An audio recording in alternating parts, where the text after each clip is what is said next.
pertolongan kita jika kita sedang ada di dalam masalah hanya Tuhan. Amin. Ya, jangan kita mengandalkan kekuatan sendiri. Alkitab berkata, terkutuklah orang yang mengandalkan manusia, termasuk dirinya sendiri, tapi diberkatilah orang yang mengandalkan Tuhan. Dan Mazmur 121 ayat 1-2 mengatakan, aku melayangkan mataku ke gunung-gunung, dari manakah akan datang pertolonganku? Pertolonganku ialah dari Tuhan yang menjadikan langit dan bumi. Dan kita ingat, dia menjadikan langit dan bumi hanya dengan firman-Nya, hanya dengan perkataan-Nya. Itu sebabnya kalau mau tetap menyala-nyala, tetap mendekat kepada Tuhan. Setan akan suka mengalihkan pandangan kita daripada Tuhan, supaya kita kalau sudah kaya ya bersandar kepada kekayaan kita.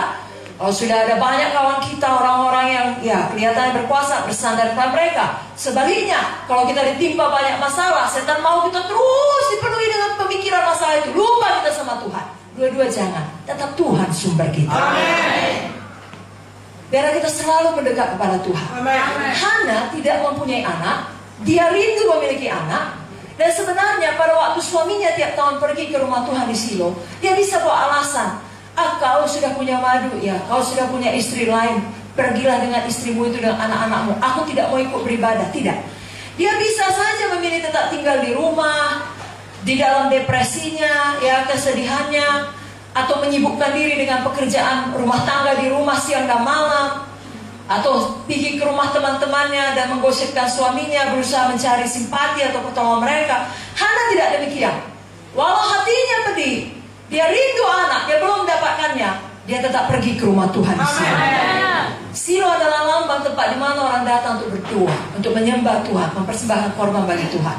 Saat ini pun saya dorong saudara, kalau masih ada di antara saudara, saya percaya sebenarnya semua kemarin sudah menerima kebebasan. Amin.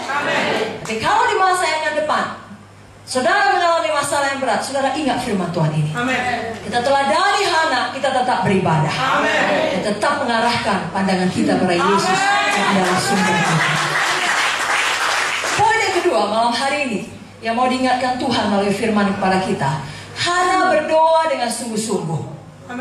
Kita pun kalau berdoa dengan sungguh-sungguh. Di dalam 1 Samuel 1 ayat 10 saya bacakan, dan dengan hati pedih ia berdoa kepada Tuhan sambil menangis terseduh-seduh. Hana berdoa, dia berdoa dengan sungguh-sungguh. Saya dan saudara pun perlu berdoa dan berdoa dengan sungguh-sungguh. Katakan amin. Ya, di antara semua senjata rohani, saya pikir doa adalah salah satu senjata rohani yang paling ampuh. Ya, dan Hana berdoa dengan jujur, saudaraku. Tuhan mengerti doa seperti ini. Karena di Alkitab juga pernah dituliskan bagaimana Tuhan berdoa dengan tangis. Saya bacakan Ibrani 5 ayat 7. Dalam hidupnya sebagai manusia, ia telah mempersembahkan doa dan permohonan dengan ratap tangis dan keluhan kepada Dia yang sanggup menyelamatkannya dari maut, dan karena kesalehannya ia telah didengarkan. Kalau Yesus pun berdoa, mari kita juga berdoa. Amin. Karena memang senjata kita bukan senjata duniawi, tapi senjata rohani. Saya bacakan 2 Korintus 10 ayat 3-5. Memang kami masih hidup di dunia, tapi kami tidak berjuang secara duniawi. Karena senjata kami dalam perjuangan bukanlah senjata duniawi, melainkan senjata yang diperlengkapi dengan kuasa Allah. Semua berkata kuasa Allah. Yang sanggup untuk meruntuhkan benteng-benteng. Kami mematahkan setiap siasat orang dan merubuhkan setiap kubu yang dibangun oleh keangkuhan manusia untuk menentang pengenalan akan Allah. Kami menawan segala pikiran dan menaklukkannya kepada Kristus. Itu semua dapat kita lakukan melalui doa. Saya dan saudara tidak bisa mengubahkan hati manusia. Hanya Roh Kudus yang sanggup melakukannya dengan kuasa doa kita. Dan juga bagi diri kita sendiri. Saudara pernah lihat, kalau hidup lama saudara, kan saudara bisa mengakui tidak ada orang yang bisa mengubahkan saudara. Adalah kuasa Roh Kudus yang mengubahkan saudara. Adalah kuasa firman bagi saudara berubah. Sebabnya jangan pernah lupakan prinsip ini. Saudara kalau perlu, saudara nyanyikan selalu agar saudara ingat. Dengan berdoa ku hadapi semua. Dengan berdoa semua berlalu. Gunung-gunung kesusahan, gunung-gunung persoalan. Dengan berdoa semua berlalu. Amin. Kita, gunung-gunung kesusahan kita, gunung-gunung persoalan kita bukan datang karena dosa kita. Kalau itu memang kita harus bertobat. Tapi seperti yang disampaikan Ibu Muja tadi, kita mau mengadakan KKR lagi Paskah, KKR lagi kemerdekaan, dan dengan rahmat Tuhan kita bertemu lagi tahun depan KKR Natal. Amin, saudara.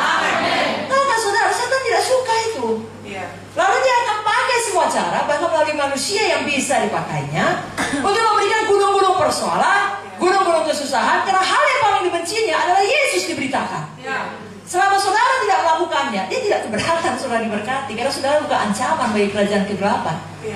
Tapi kalau saudara melakukannya, saudara ancaman dan dia sangat benci itu. Itu sebabnya jangan heran kalau dari segala sisi saudara nggak ngerti loh, bukannya aku begini kok tiba-tiba bisnisku kok mengalami kemunduran. Jangan saudara heran, maju saja dengan berdoa, ku hadapi.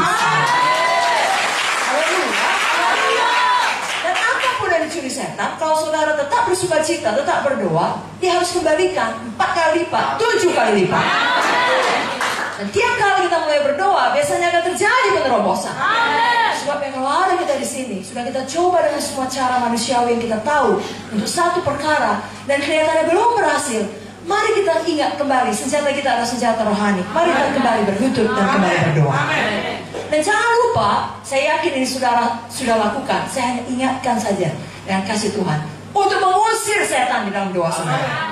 Lawanlah iblis, maka ia akan lari daripada kamu. Dia mau mengusir setan, katakan amin. Dan tentunya tiap kali kita berdoa dengan sungguh-sungguh, walaupun itu menangis terseduh-seduh, bukan karena tidak ada harapan, kita menangis dengan iman. Ya, bukan soal menangis atau tidak menangis, itu terserah kepada saudara lah ya. Ya, tidak apa-apa menangis. Daud pun laki-laki gagah perkasa, raja sangat terkenal, pun menangis. Tapi bukan soal menangis atau tidak menangis, doa harus dengan iman. Karena tanpa iman tidak mungkin orang berkenan kepada Allah. Dan bagaimana mengenai iman? Markus 11:24 berkata, apa saja yang kamu minta dan doakan, percayalah bahwa kamu telah menerimanya, maka hal itu akan diberikan kepadamu.